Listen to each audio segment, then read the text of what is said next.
penanganan kusta di Subang ini kelihatannya sudah mulai membuahkan hasil dari upaya-upaya yang selama ini kita lakukan.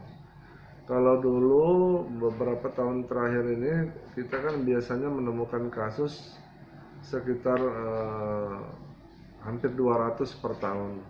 Tapi tahun-tahun terakhir kami hanya menemukan sekitar 115.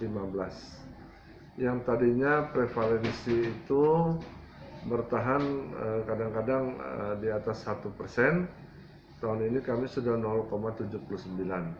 Artinya kami sudah masuk di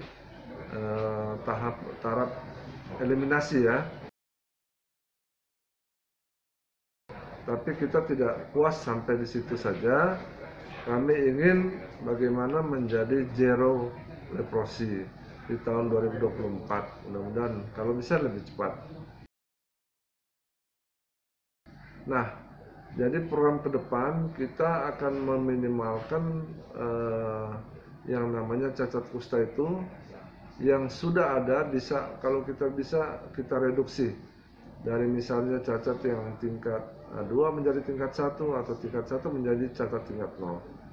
Nah, di samping upaya yang sifatnya teknis medis baik pengobatan maupun pencegahan cacat, kami juga berharap banyak ini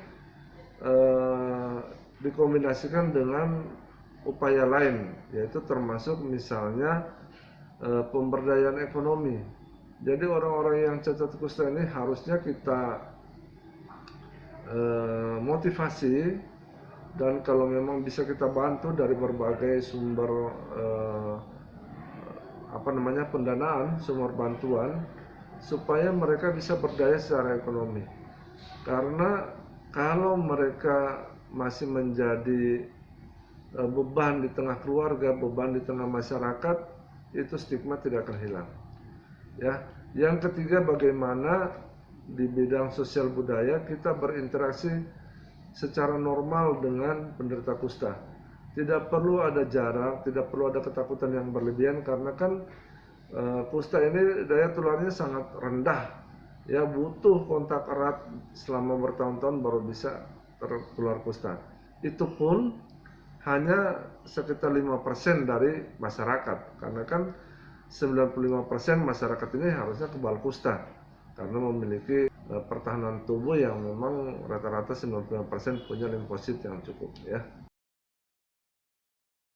Tentunya semua upaya ini membutuhkan dukungan, baik dukungan misalnya kita berharap ada sharing dana, misalnya itu ada yang porsinya APBN, APBD provinsi maupun APBD kabupaten kota.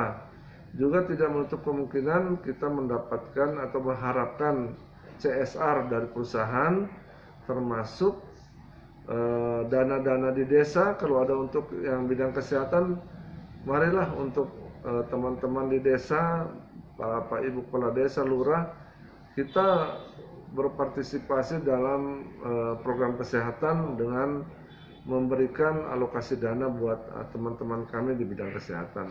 Karena upaya kesehatan ini tidak menjadi tanggung jawab murni saja orang kesehatan, tapi merupakan kewajiban kita bersama. Karena kalau sehat rakyatnya, ya itulah rakyat kita semua.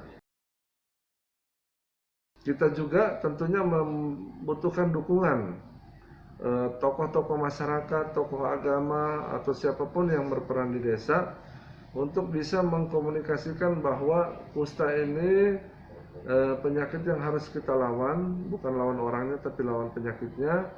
Kita komunikasikan bahwa gejala-gejala kusta seperti ini jangan terlambat berobat, karena dengan pengobatan yang dini kita bisa mencegah cacat. Ya, saya berharap edukasi di masyarakat akan berlangsung luas dan tidak hanya dilakukan oleh orang kesehatan, tapi orang yang lain juga boleh tahu, boleh terlibat, karena memberitakan kusta itu tidak susah.